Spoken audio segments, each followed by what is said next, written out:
Hello tout le monde. Aujourd'hui, on va faire une vidéo sur une analyse technique entre plusieurs exercices qui vont solliciter le biceps. Donc, on va analyser trois exercices, tous les trois des exercices qui vont travailler le biceps, mais différemment, et je vais vous expliquer pourquoi. Le biceps, c'est un muscle vraiment très convoité chez les pratiquants de musculation. C'est d'ailleurs l'un des exercices qui est le plus souvent travaillé, avec notamment le fameux exercice du biceps curl. Mais est-ce qu'il n'y a pas d'autres exercices et est-ce qu'il ne serait pas plus pertinent en fonction de ce qu'on voudrait travailler sur le biceps? C'est ce qu'on va voir maintenant.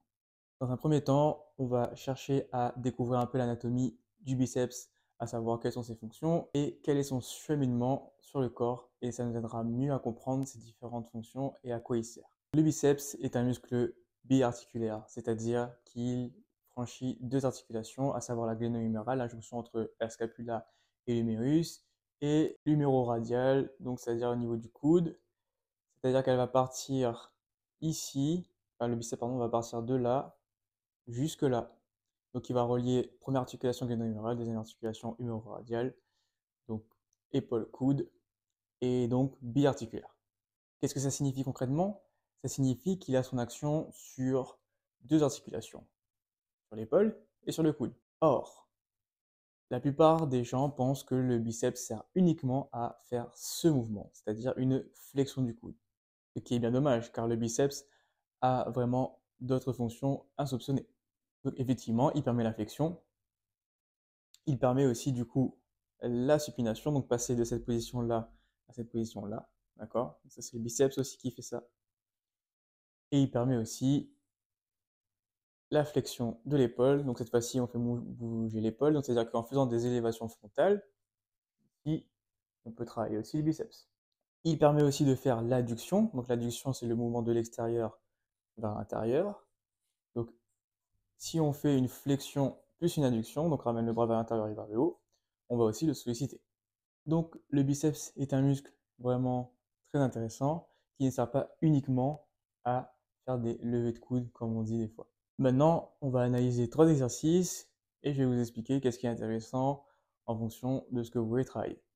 Le premier exercice est un biceps curl en allongé incliné à 45 degrés, ce qui fait que le corps est en position allongée sur le banc et les bras tombent vers le sol, enfin, sont orientés pardon, vers le sol avec les haltères dans les mains. Donc les bras sont tendus à l'arrière du corps, donc en position d'extension. Et à partir de là, on va faire une flexion pour amener les haltères au niveau des épaules pour faire une flexion biceps. On aurait tendance à croire que cet exercice ressemble au biceps curl classique, celui où on est debout et on ramène uniquement les haltères au niveau des épaules. Sauf que il a une petite particularité en plus que n'a pas le biceps curl classique. En effet, comme le bras est déjà positionné en position d'extension, le fait de faire une flexion du coude va obliger aussi à faire une flexion d'épaule par la même occasion. Et c'est en faisant cette flexion de coude et d'épaule qu'on va pouvoir recruter encore plus le biceps dans la portion qu'on veut, c'est-à-dire dans sa longue portion. On va travailler non seulement sa première fonction de flexion de coude, mais aussi de flexion d'épaule. C'est ça qui est intéressant dans cet exercice, qui n'est pas présent dans le biceps curl classique. Comme vous pouvez le voir sur la deuxième vidéo, comme le bras est dans l'axe le long du corps, il est en position neutre, donc ni en extension ni en flexion. On fait donc uniquement à ce niveau-là une flexion du coude et on ne travaille uniquement que sa première fonction, à savoir la flexion biceps. Et là, on va avoir tendance à le renforcer sur la partie distale, donc la partie la plus éloignée. Cependant, on peut toujours avoir un petit travail de flexion, mais plutôt en stabilisation de l'articulation.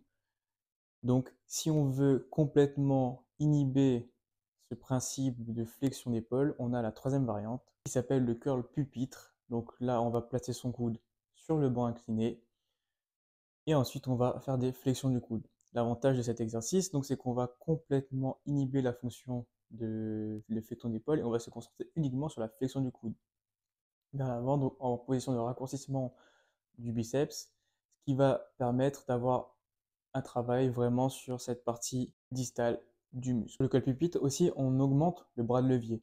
C'est-à-dire que pour faire monter la charge, on va devoir développer une force supérieure, étant donné que le bras est en position d'étirement vers l'avant, ce qui va demander encore plus de recrutement au niveau du biceps. Pour conclure, si vous voulez travailler le biceps dans son entièreté, donc sur toute sa longueur et de façon optimale, il conviendrait de faire le biceps curl incliné à 45 degrés.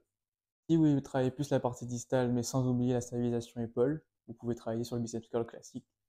C'est un exercice qui marche très bien. Vous pouvez aussi rajouter donc de la rotation interne-externe, enfin, c'est-à-dire de la pronation-supination pour accentuer le travail du biceps. Donc, passer de là à là. Et si vous voulez travailler vraiment plus la partie distale, donc éloignée du biceps, et que vous voulez mettre de la tension sur cette partie, et donc favoriser aussi son hypertrophie, le curl pupitre est un exercice qui serait indiqué pour vous.